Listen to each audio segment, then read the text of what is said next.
warahmatullahi wabarakatuh. Kami daripada SMK Sungai Ramai ingin menunjukkan 4 jenis ikatan.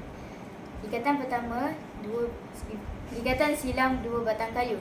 Ikatan ini digunakan untuk mengikat dua batang yang bersilang.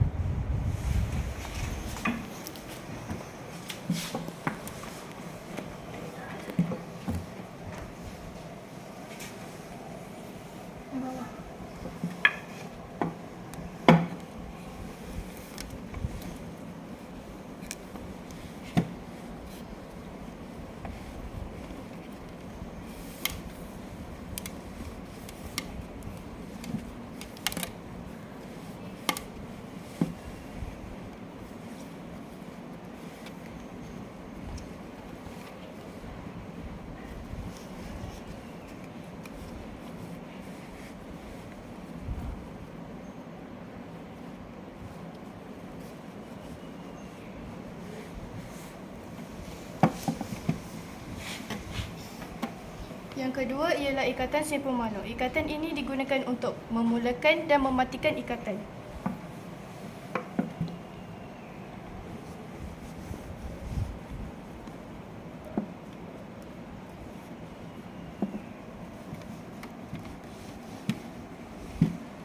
Yang ketiga ialah ikatan satu lingkaran 2,5 belit.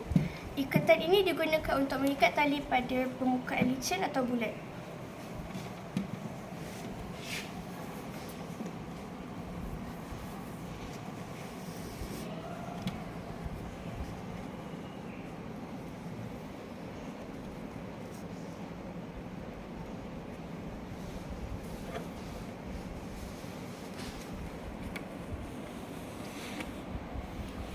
Yang keempat ialah ikatan balak. Ikatan ini digunakan untuk mengangkat dan menurunkan barang seperti kayu.